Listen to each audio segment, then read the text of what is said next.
Okay, here we have a 19 horsepower Briggs and Stratton engine. It needs the cam replaced.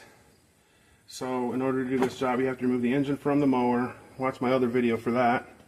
And then you're going to need a 13 millimeter and an 8 millimeter to do the job. The first thing we're going to remove is the oil pump out of here. This is an 8 millimeter, it's 3 volts.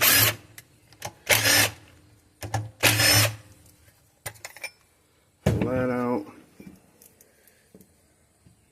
And then I forgot my trusty dusty magnet. Use magnet, pull this out of here. It's 3 pieces. So you thought. And this. And 3 pieces. That's the oil pump. Now we got to pull out 1, 2, 3, 4, 5, 6, 7, 8, 9, 10. 10 of the bolts that hold that sump on there. They are 13 mils.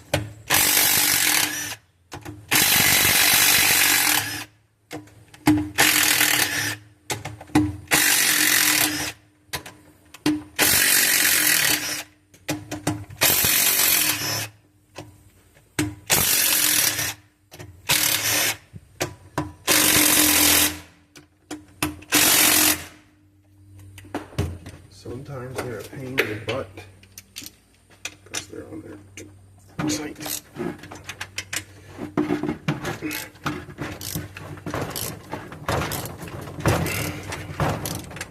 Another thing I have to mention is we already took the oil out of this engine.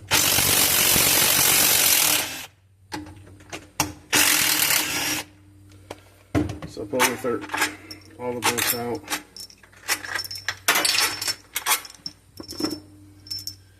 And they're obviously all in there with Loctite. That's why that orange is Loctite. That's why it's so hard to get off. Okay, now we got all the bolts out. We're going to gently tap on all 4 corners until the sump pan separates. Just like that. It should pop off real easy. Put that over here. Now here is your cam. This is extremely common, more so on Briggs and Stratton single cylinders than any other engine. This is the compression release valve. It's supposed to be on here, and it releases the compression when you're turning your engine over. They always blow up. This is your governor, and this is your cam.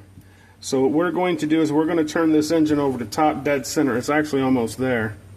This mark right here and this, oh no, yeah. And these 2 dots have to line up. That's when the engine's at top dead center. So just like that. All that's going to do is make it a little bit easier for me to get whatever. You want to make sure you get all this oil and stuff out of here. Make sure there's no pieces of that decompression valve anywhere, because sometimes this will literally shatter and it'll be everywhere up in there. Make sure you get every piece out. So we went ahead and made sure that there was no more chunks of metal or anything in there. It's good practice to clean out the whole crankcase, make sure it's all cleaned out. But when you're replacing the cam, all you have to do is pull the old cam out. Again, the dot to the dot. It'll just pull out of there like that. And then you're going to replace it with the new cam that's not broken. That's going to be part number 793880. It was superseded to 84005207. So this is the new cam, and again, when you put it in, you have to make sure that this dot is lined up with that dot on the crankshaft. That's how you set your timing. Just like that, dot to dot. And then when you replace your governor, you got to make sure that it goes on here, and it absolutely has to be touching the arm. Doesn't matter how it's touching it, but this arm right here and that governor have to be touching in order for this to run again. Otherwise your governor's not going to run. We're going to go ahead and get this all cleaned up and then get it put back together and take a picture or a video when it's clean. Alright, we got to make sure we get all this gasket material off of here, so we're going to use our grinder. You can use a razor blade if you don't have one of these. It'll work okay. Just make sure you don't gouge it too much.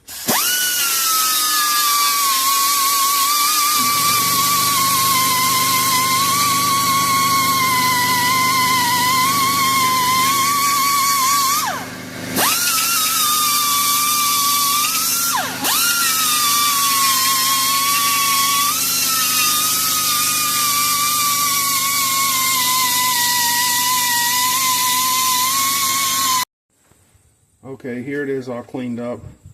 Now you can either buy the gasket for it. I always just use high temp RVT silicone. It works just as good, sometimes better. But so just apply some of that on here, just a thin layer all the way around the gasket surface.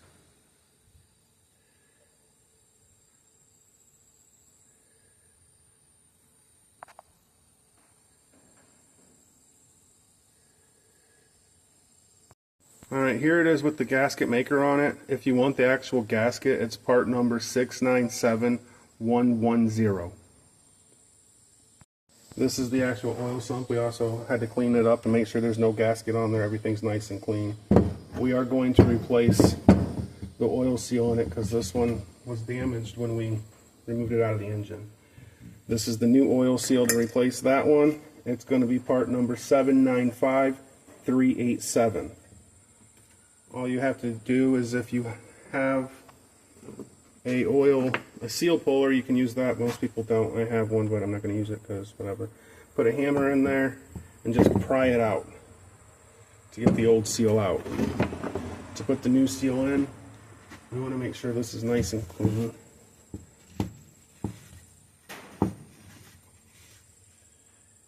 You can put a little bit of oil on the outside of this, but then you're just going to simply place it in there and you can either use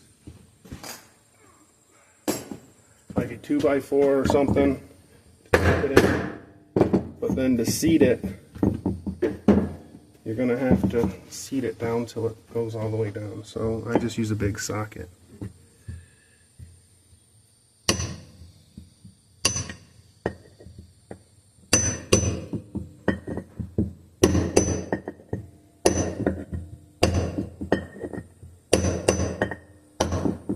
That's it. And if you look real close, you can see it's seated down about, I don't know, 1/4 inch. So that's how you replace the seal. Okay, to replace this, obviously it goes back on this way. It should just slide down. Do not force this. You should be able to just tap it down. Don't force it with anything. By no means. If it doesn't go down, something's not right. Pull it back up and check it. It looks good.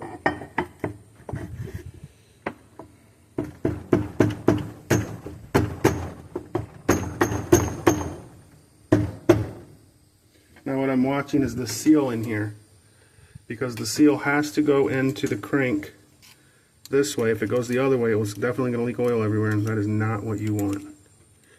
So I'm pushing the seal back